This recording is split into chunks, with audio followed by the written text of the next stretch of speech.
주요 이슈를 골라서 이해하기 쉽게 키워드로 풀어보는 뉴스픽 시간입니다. 보도국 한보성 기자 나와 있습니다. 자, 한 기자, 오늘 첫 번째 키워드 먼저 볼까요? 네, 오늘의 첫 번째 키워드, 일찍 일어나는 MZ세대입니다. 네. 새벽 4시 반. 보통 사람이라면 한참 잠에 빠져 있을 텐데요. 요즘 이때 잠에서 깨어나 하루를 시작하는 MZ세대가 많다고 합니다. MZ세대는 1980년대 초부터 2000년대 초까지 태어난 밀레니엄 세대의 M과 X세대와 Y세대를 잇는 오늘날의 20대인 Z세대를 합친 말이죠. 즉, 새벽에 일어나서 일상을 시작하는 습관이 청년층에게 인기를 얻고 있다는 겁니다. 네, 청년들이 이른 새벽에 일어나서 주로 뭘 하는지가 궁금한데요. 네, 새벽 4시 반의 가장 큰 특징, 바로 아무에게도 방해받지 않는다는 거죠. 네. 일찍 일어난 청년들은 기도나 명상, 또 독서, 운동, 공부 등 오롯이 자신에게 집중하는 시간을 갖습니다. 이 같은 습관을 미라클 모닝이라고 부릅니다. 2016년 출간된 같은 이름의 책에서 나온 개념인데요. 네. 현재 SNS에 이 미라클 모닝 해시태그를 단 게시글만 32만 개가 넘고요.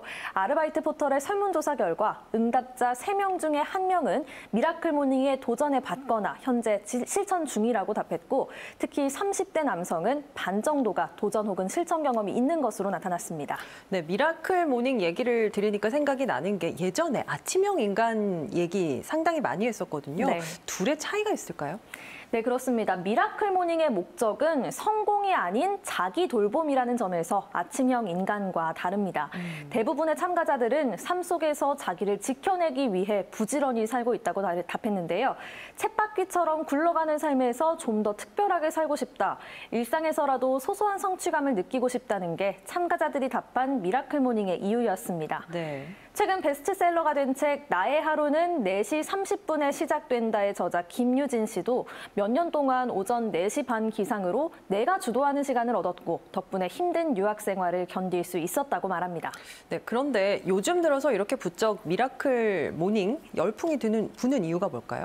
네, 역시 코로나19가 한몫했다는 게 참가자들과 전문가들의 공통된 의견이었습니다.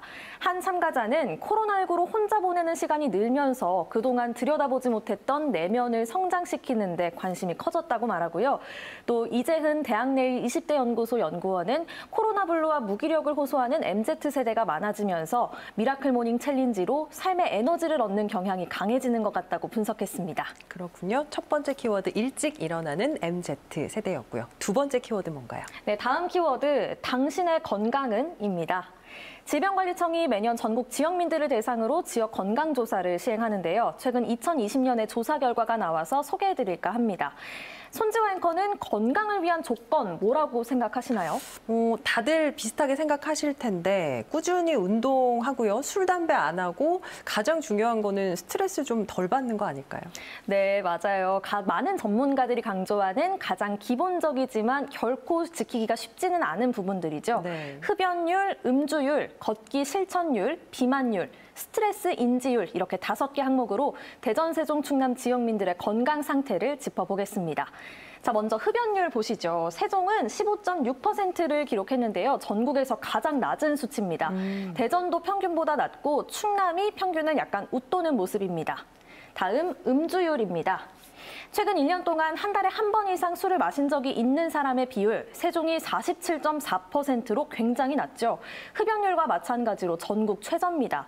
다음으로 충남이 평균보다 낮았고요. 또 대전이 평균보다 높았습니다. 네, 세종의 흡연율과 음주율이 전국에서 가장 낮다고 하니까 제가 괜히 기분이 좋아지네요. 네, 그렇죠. 하지만 반전이 있습니다. 다음은 걷기 실천율인데요. 네. 최근 일주일간 하루에 30분 이상 걷기를 주 5일 이상 실천한 사람으로 따져봤는데 세종은 28.8%로 전국 최저입니다. 전국에서 술, 담배를 가장 안 하지만 걷기 운동도 가장 안 하는 도시인 겁니다. 그렇군요. 다른 지수도 한번 살펴볼까요? 네, 비만율은 어떨까요? 대전은 27%로 전국에서 가장 낮았고요. 세종과 충남도 평균보다 낮거나 비슷했습니다. 마지막으로 스트레스 인지율입니다. 평소 스트레스를 대단히 많이 혹은 많이 느낀다고 답한 사람의 비율이 대전과 세종은 상대적으로 낮았고 충남은 평균보다 높았습니다. 네, 이런 건강조사를 매년 시행한다고 하는데 2019년과 비교해서 2020년에 달라진 점도 있을까요? 네, 코로나19로 바깥 활동이 줄면서 흡연, 음주, 신체 활동은 대체로 감소했고요. 또 배달 음식 섭취가 늘어나면서 비만율은 늘었고요. 스트레스와 우울감 등 정신 건강은 악화되는 경향이 전국에서 공통적으로 나타났습니다. 또 전년 대비 손 씻기 등 개인 위생이 매우 잘 지켜진 것도 주목할 만한 점이었습니다. 지금까지 뉴스픽이었습니다.